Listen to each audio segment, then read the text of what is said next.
merci. Bonjour à tous. Merci pour l'invitation. Merci pour les tables rondes de ce matin. Je me permets de me présenter. Donc, je suis Ludovic Vincent, le cofondateur de Biomed. Et je vais rien vous apprendre en vous disant que la planète sur laquelle nous vivons est extrêmement dégradée. Je ne vais pas vous parler de toutes les limites planétaires pour pas vous plomber la journée.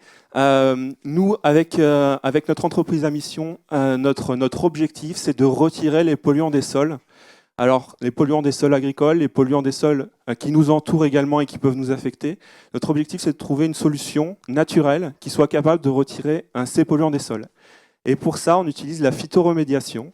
C'est des plantes qui, naturellement, ont acquis des capacités à récupérer certains éléments toxiques dans les sols pour se protéger, pour synthétiser des molécules particulières. Et nous, on va identifier dans des collections, une des plus grandes collections de plantes au monde qui se trouve d'ailleurs ici, sur Lyon, également dans d'autres herbiers. On va identifier ces plantes et ensuite les cultiver, les sélectionner naturellement pour qu'elles puissent, aujourd'hui et demain, retirer les polluants qui nous affectent tous, qui affectent les terres agricoles par exemple. On travaille beaucoup avec les territoires et les agriculteurs sur ces problématiques pour trouver des solutions à différents éléments qui peuvent se retrouver dans les sols.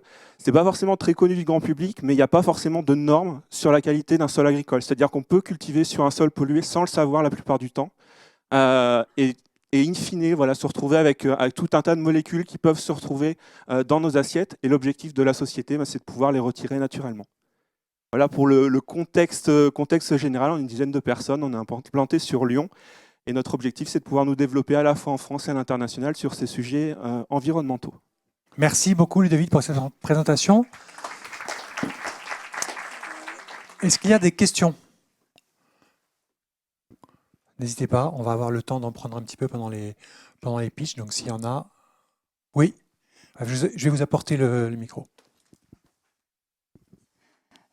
Bonjour et bravo pour ce que vous faites. Juste par curiosité, c'est quoi les premières plantes auxquelles vous avez pensé? Juste pour mon potager à moi. Ah oui, bien sûr. Alors, il y a le genre Alice qui fonctionne bien sur certains métaux lourds, la moutarde brune par exemple. Il y a des genres qui sont déjà identifiés dans la bibliographie par tout un tas de chercheurs. Et nous, on identifie des espèces peut-être un peu plus atypiques sur des problématiques pas forcément connues. Par exemple, on va travailler sur les organochlorés et le chlordécone prochainement aux Antilles. On travaille sur le cadmium au Pérou avec le cacao, qui est un problème par rapport à cette culture. Et on travaille aussi beaucoup sur le cuivre avec l'agriculture biologique, sur lequel ça peut avoir un impact. Et voilà, un petit peu. Et donc, pour les espèces, donc je disais Alice, on travaille beaucoup sur le genre Calendula aussi, par rapport à la récupération du cuivre notamment. Oui, bonjour. J'ai juste une question qui est relative à la cinétique de dépollution. Oui. C'est une thématique sur laquelle j'ai travaillé il y a quelques années dans le Nord, sur les friches industrielles du Nord.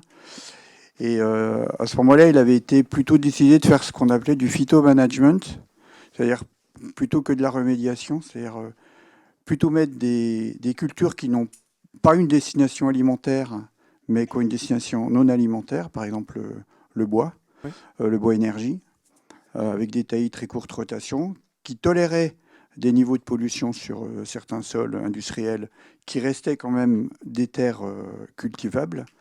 Voilà, donc il y avait déjà, c'était à la fin des années 90, il y avait déjà ce questionnement sur le temps de traitement. Oui, effectivement. Alors, c'est pas forcément connu du grand public, mais effectivement, le traitement par les plantes des sites est assez ancien. C'est une vingtaine d'années. Hein. La connaissance sur la phytoremédiation est assez ancienne. Malheureusement, et c'est ça qu'on pousse, c'est justement démocratiser ce process qui a fait ses preuves sur un certain nombre de sites, notamment miniers. Et effectivement, il y a la phytostabilisation avec des espèces qui vont se développer lentement et qui peuvent alors contenir les polluants pour éviter qu'ils contaminent d'autres ressources, qui peuvent, enfin voilà, dans le cas des arbres, en plus stocker du carbone et puis apporter de l'énergie aussi. Nous, on travaille dessus, mais notre axe, c'est vraiment sur le retrait. Effectivement, c'est un axe différent, un petit peu nouveau, mais là, c'est justement l'objectif de l'innovation. On est sur des cycles courts qui vont permettre en fait de retirer des polluants qui vont affecter les cultures, notamment agricoles, pour éviter des transferts. On avait Bonduel tout à l'heure, mais les transferts notamment dans les salades, dans les tomates, etc. Et c'est notre enjeu. Mais effectivement, il y a beaucoup plus d'exemples sur du phytomanagement tel que vous le décrivez, et on espère que ça va continuer à se développer, parce que c'est une technique éprouvée. Ouais. Et en termes de temporalité, vous parlez de cycle court. Bon, pour le végétal, le court, c'est toujours un grand terme. On parle de combien de temps? Alors nous, on est entre 3 et 5 ans de traitement, donc effectivement, quand même, ouais. c'est quand même pas court. Ouais, mais Mais on est sur des plantes, par contre, qui vont avoir des cycles assez courts, assez réduits. On est à 4 à 6 mois de cycle par rapport à nos plantes. Effectivement, assez loin des espèces arbustives qui peuvent être utilisées sur du phytomanagement. Mais bon, le vivant, effectivement, ça prend du temps pour se développer. Et surtout, on est arrivé à un état des sols qui est catastrophique.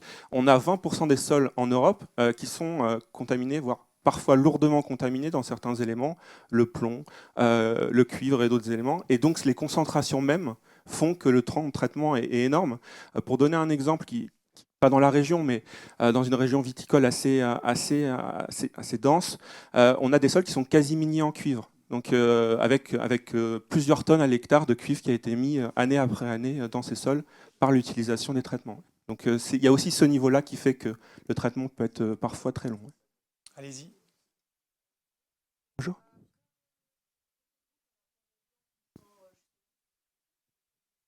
Oui. Oui.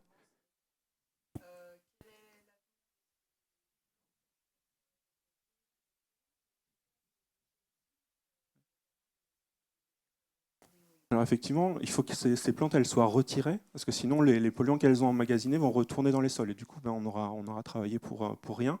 Le but c'est que ces plantes soient retirées, elles sont retirées. Dans certains cas, on peut revaloriser ce qu'elles ont extrait. C'est le cas par exemple du cuivre que je citais tout à l'heure, qui est un oligoélément, un métal sous tension, qui est intéressant après sur un certain nombre de secteurs. Et le but, c'est que ça ne retourne pas dans les sols, mais en tout cas, nous, on le retire et l'objectif, c'est de le revaloriser. Et il y a d'autres éléments qu'on va essayer de sortir du système, et dans ce cas-là, c'est confiné.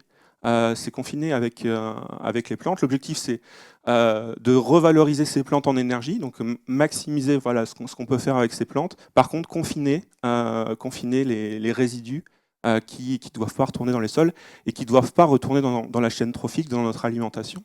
Voilà, c'est les voies de revalorisation, donc c'est le métal extrait quand c'est possible, et la biomasse dans tous les cas, et les éléments qu'on ne peut pas revaloriser qui sont confinés. Merci beaucoup Ludovic pour Merci à vous. cette présentation.